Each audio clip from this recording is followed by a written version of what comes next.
Doctor Indrajit Yadav इस वक्त हमारे साथ हैं। डॉक्टर इंद्रजीत यादव पिछले कई सालों से अपने इलाके में आवाम के बीच बहुत पुरजोर तरीके से एक्टिव हैं और लोगों के दिलों में ख़ास मकाम बिलाशुबा वो बना चुके हैं। जितने लोगों से हमने यहाँ पर बात की है और लोगों की तकलीफ़ों में, सुख में, दुख में अक्सर शामिल होते हुए उन्हें देखा जाता है। ख़ास तौर पर कोविड के दौर को लोग यहाँ भूलते नहीं हैं। उस दौर में जितनी सर्विसेज डॉक्टर इंद्रजीत यादव ने और उनकी फैमिली ने यहाँ दी हैं, वो लोगों को बारहा याद आती हैं। लोग उन चीज़ों से ख़ुद को डॉक्टर इंद्रजीत यादव के साथ बहुत अच्छे से कनेक्ट करते हैं। आज होली मिलन समारोह आयोजित किया गया था डॉक्टर इंद्रजीत यादव की तरफ से। इनके नेतृत्व में, इनकी क़यादत में हज़ारों की भीड़ वहाँ पर पहुँची थी। आइए बात करते हैं ख़ुद डॉक्टर इंद्रजीत यादव से, जानते हैं उनसे कि डॉक्टर साहिबा क्या मकसद था होली मिलन समारोह आयोजित करने का? क्या उम्मीदें थी जब आपने सोचा कि इस तरह का कोई प्रोग्राम आयोजित करना चाहिए? नमस्कार जी। सबसे पहले तो मैं आप सबका तहे दिल से धन्यवाद करती हूं जो आप सब यहाँ पर पहुँचे और आप सबको और आपके माध्यम से मेरे क्षेत्र के वासियों को होली की हार्दिक शुभकामनाएं देना चाहती हूं।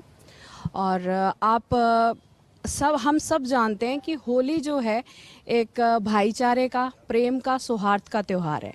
और अगर देखा जाए तो आज हम सब ने यहाँ पर होली के त्यौहार को मनाया है और सब यहाँ पर प्यार, मोहब्बत और प्रेम, भाईचारे के नाते से यहाँ पहुँचे थे। और जब हमारी किसी से रिश्ता बनता है तो हम कोशिश करते हैं कि हम उनको शुभकामनाएं दें, उनसे मिलें। और इसी के तहत आज हमने इस होली मिलन समारोह का आयोजन किया था और सब हमें बधाइयाँ देने यहाँ पर पहुँचे थे। लेकिन डॉक्टर साहिबा, आपके जो सियासी मुखालफिन हैं, आपके जो विरोधी हैं, वो तो कहते हैं कि ये शक्ति प्रदर्शन का, ताकत का मुजाहरा करने का एक ज़रिया था होली मिलन समारोह। मैं आपके माध्यम से ये बताना चाहूँगी कि ये कोई शक्ति प्रदर्शन नहीं था। ये एक भाईचारे का मंजर था। ये एक होली का त्यौहार मनाने का हमने आयोजन किया था कि सब साथ मिलकर एक होली के त्यौहार को आयोजित करें। इसमें कोई शक्ति प्रदर्शन का, किसी तरह का कोई भी हमारा मकसद नहीं था। और भगवान ने मौका दिया तो हर साल इसी तरह से हम होली मिलन समारोह का त्यौहार मनाते रहेंगे अपनी जनता के साथ। अभी आप मेयर ओहदे की दावेदार हैं और बहुत मजबूती से आप खुद को पेश भी कर रही हैं, लोगों के बीच में जा भी रही हैं, कई सालों से लगातार आप एक्टिव भी हैं। कभी नहीं सोचा कि किसी बैनर तले आकर इस कंटेस्ट में जाना चाहिए, इस मुकाबले में जाना चाहिए? शुरू से आज तक यहाँ तक पहुँचाने वाली जनता ही है।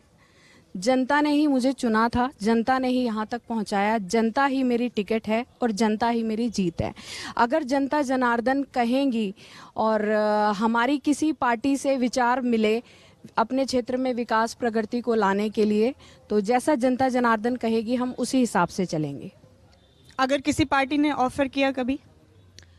मैंने आपसे बताया कि हम जनता के कहे अनुसार ही चल रहे हैं। अगर हमारे तक कोई पार्टी पहुंचती है तो सर्वप्रथम हम अपनी, जब मैं मेयर की इलेक्शन के लिए उतरी थी, सर्वप्रथम मैंने अपनी जनता से पूछा था कि आप लोग अगर मुझे आशीर्वाद देते हैं, मेरा साथ देते हैं तो मैं इस चुनाव में उतरूं। उन्होंने पूरा साथ समर्थन दिया।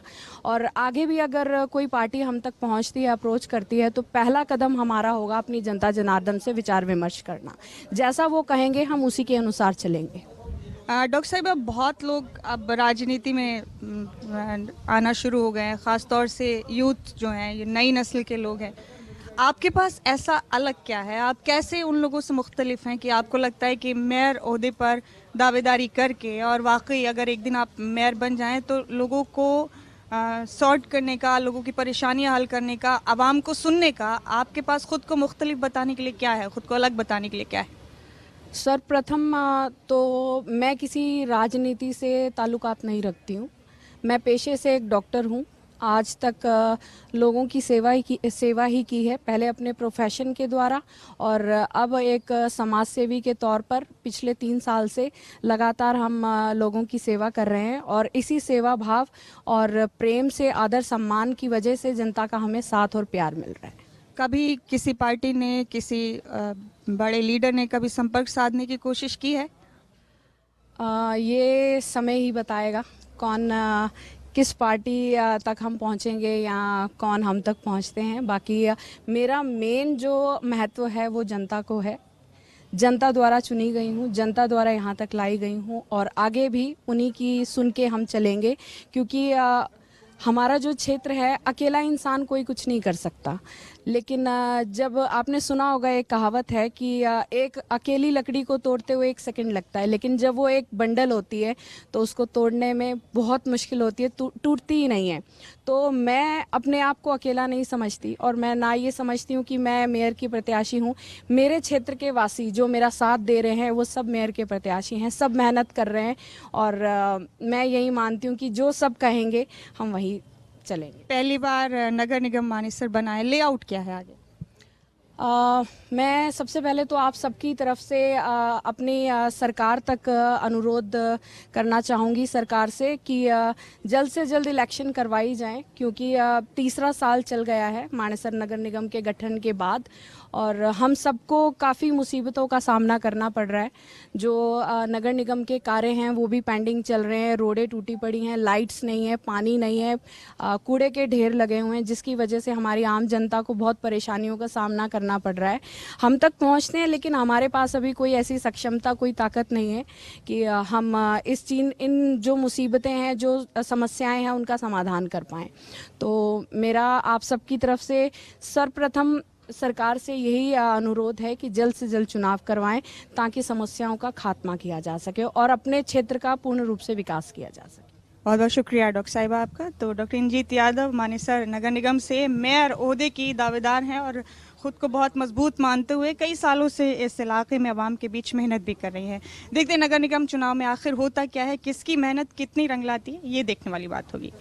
तो कैमरा पर्सन शरद के साथ मुमताज़ खान, खबरें अभी तक।